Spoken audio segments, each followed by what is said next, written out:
Hello friends, welcome to Sophie my style. இன்றைக்கி நம்ம சேனலில் மீன் மேக்கர் எப்படி வறுவல் பண்ணுவது என்பதை நம்ம இப்போ போய் பார்க்கலாம். வாங்க வீடியோக்குள்ளே போகலாம். ஃபஸ்ட் எடுத்தோன்னே ஒரு பாத்திரத்தில் சுடு தண்ணியை நல்லா சூடு பண்ணிக்கோங்க. இப்போ நான் இந்த மாதிரி பொடியான மீன் மேக்கர் வாங்கி வச்சுருக்கிறேன். இது 1/4 கிலோ பாக்கெட்டு. இதை நம்ம 4-5 தடவை கூட செஞ்சுக்கலாம், நிறையா இருக்கும். இதுலேருந்து நான் கொஞ்சோண்டு 1 கப் அளவு மட்டும் நான் இதை தனியாக எடுத்து வச்சுருக்கிறேன்.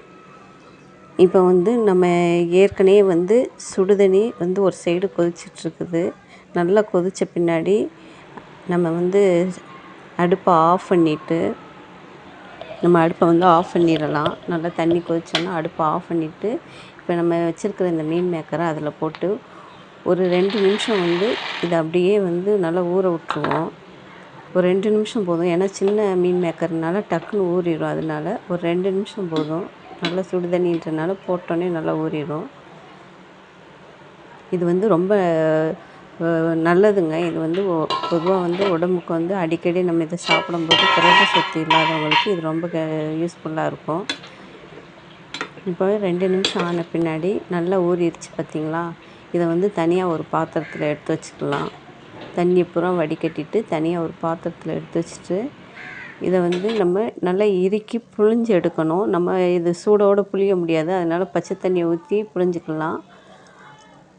2-3 தடவை கூட அதை புழிஞ்சு எடுத்துட்டு நல்லா இல்லைன்னா இந்த மாதிரி ஒரு மூடியை வச்சு நல்லா அழுத்தி பிடிச்சி நம்ம இப்படி வடிகட்டினோம்னா அதில் இருக்கிற தண்ணியெல்லாம் வடிஞ்சிரும். நான் அந்த மாதிரி தான் பண்ணியிருக்கிறேன். நீங்கள் கையை வச்சு புழிஞ்சு எடுத்திங்கன்னா ரொம்ப ஒரு தண்ணி கூட இல்லாமல் இருக்கணும். பொதுவாக அப்படி இருந்தால் தான் நல்லாயிருக்கும். இப்போ நல்லா அந்த பாருங்கள், தண்ணி இல்லாமல் நல்லா ஊறவும் செஞ்சிச்சு, நல்லா இருக்குது. இப்போ இதுக்கு தேவையான மசாலா என்னென்னு பார்க்கலாம். 2 ஸ்பூன் சிக்கன் 65 மசாலா சேர்த்துருக்குறேன். உங்களுக்கு காரத்துக்கேற்ப நீங்கள் சேர்த்துக்கலாம். இன்னும் காரம் வேணும்னா 1 ஸ்பூன் மிளகாத்தூள் சேர்த்துருக்குறேன்.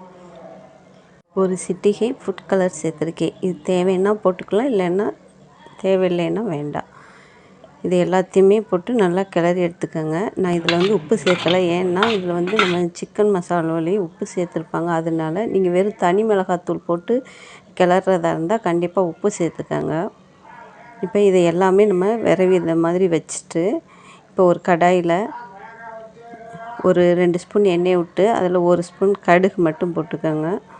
இது கடுகு நல்லா பொரிஞ்சு வந்தோன்னா 1 ஸ்பூன் அளவுக்கு இஞ்சி பூண்டு விழுது நான் இதோடு சேர்த்துருக்குறேன்.